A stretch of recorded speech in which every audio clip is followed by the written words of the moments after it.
Last week, we gave you a brief description on the climates in the late Miocene and early Pliocene epoch that led apes towards our evolution. We touched briefly on afarensis and explored why we walk bipedal.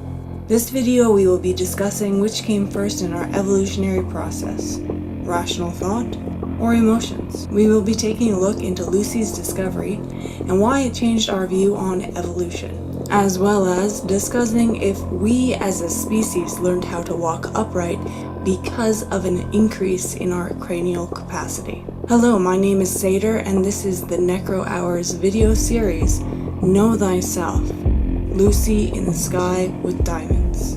I will be taking a different approach today by just using audio. This is due to me recovering from a minor heart surgery that I had on Friday the 24th, and this way it will allow me to still get the information out to you in the time stated. Alright, let's do this.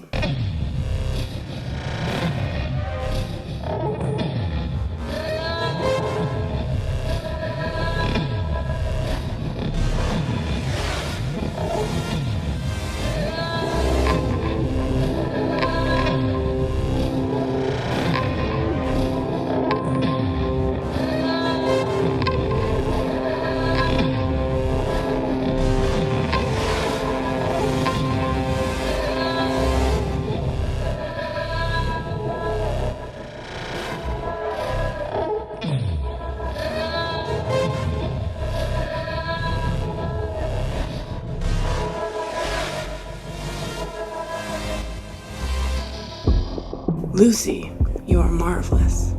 Discovered November 24th, 1974 in Hadar, Ethiopia by Donald Johansen and graduate student Tom Gray. Lucy is just one of over 300 afarensis finds to date. Skeletal remains of countless afarensis individuals have been found all over Tanzania, Kenya, and Ethiopia. Her discovery was not just one isolated discovery. In fact, we know more about Australopithecus afarensis compared to any other Australopithecine because of the number of afarensis fossils that have been discovered. Afarensis is 100% real. Anyone who states otherwise is misinformed or delusional.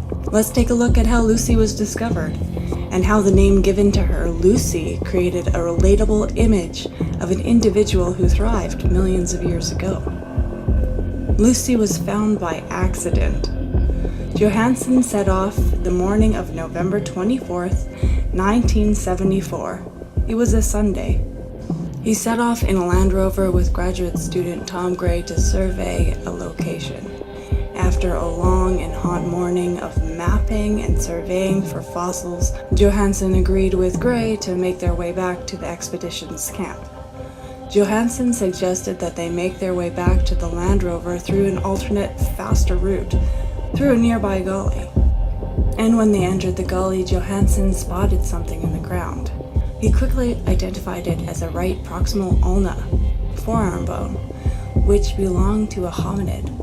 Upon surveying the rest of the gully, the two managed to find an occipital skull bone. Then they came across a femur, a couple of ribs, a pelvis, and a lower jaw. As they arrived that evening back to the camp, there was much excitement and celebration over the find.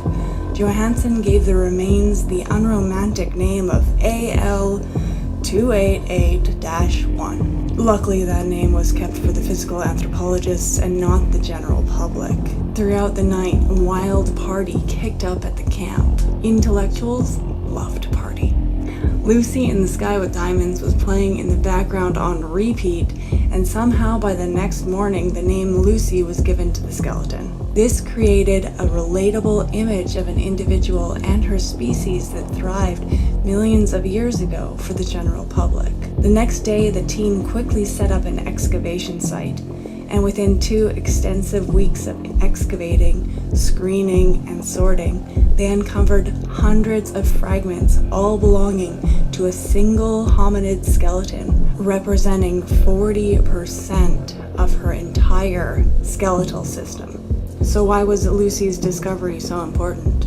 Lucy's find contradicted evolutionary thought that an increase in cranial capacity led towards bipedalism. Lucy's brain shows a cranial capacity of approximately 500 cc's or cubic centimeters and was roughly the same size of a modern-day chimpanzee. However, despite her brain size, her body posture and bones shows an upright stance, indicating bipedalism. Her distal femur is angled relative to the knee joints. This allowed her to maintain balance on one leg and use her legs to move one foot at a time, instead of quadrupeds needing to have more than one leg on the ground as they move. The enlarged knee joints also show the ability to carry added weight. This is the result of being able to shift from 4 limbs to 2. She also had a prominent patellar lip. This kept her kneecap from dislocating due to the angle of the femur. The talus, the large bone in the ankle that connects to the tibia, shows evidence that Lucy had a straightened big toe and not a distal big toe we can see in other apes. Lucy stood without the help of a big brain. So what can she tell us about our past evolutionary ancestors?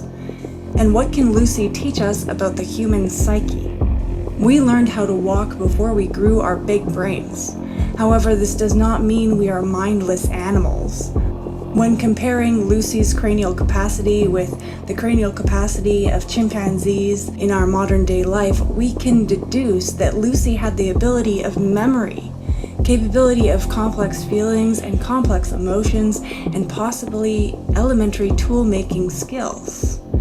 Think of the stick tools chimpanzees use to dig ants out of anthills. We are not talking yet about spearheads. We are talking elementary tools. She felt pain. She would have felt joy. She would have been scared or fearful of predators or environmental factors like lightning. She felt sadness and anger. So in understanding this, we can deduce that these emotions are part of our psyche. We can also see that our past evolutionary ancestors had it within them to create a better life with the resources they had. Even though Lucy's brain was small, she strived in the Pliocene epoch, and her and the other afarensis thrived. And through this, they allowed their evolutionary offshoots to evolve into modern Homo sapiens sapiens. We have evolved with a capability of complex feelings and emotions. These came first prior to rational thought. We need to allow ourselves to understand that these emotions are within us. They are neither good nor are they evil. In fact, they are beyond good and evil. They are primal, ingrained into all of our psyches. If we understand this, we can understand the importance of acknowledging them when they come, not disengaging from them or misinterpreting their significance. In fact, these complex emotions and complex feelings allowed our species to evolve, create, ask questions, and produce rational thought. Rational thought does not come without the ability to take the time to understand these complex feelings and emotions. So this Sunday, let us contemplate an idea that would not have been possible without the discovery of Lucy that fateful Sunday in Africa on November 24th, 1974. Just as we can't help but walking on 2 legs, and most apes can't help but walking on all 4, how can we be sure that that is any different than the way we emotionally respond to what we see, what we hear, what we sense? Should it really be considered any different than that? Let us allow ourselves to feel our array of complex emotions for what they are as they arise, and let us no longer disengage from them. My name is Seder, the necromancer, bringing life to the past, a cosmic force, and the revolutionary. This has been a recording of the Necro Hour, Know Thyself, Lucy in the Sky with Diamonds, a free recording for the public domain. Next week, we will continue our talk on the evolutionary process, our psyche, our shadow, and come closer to understand the universal mind. Like, share, subscribe, ring that bell, and never be afraid to pursue the why.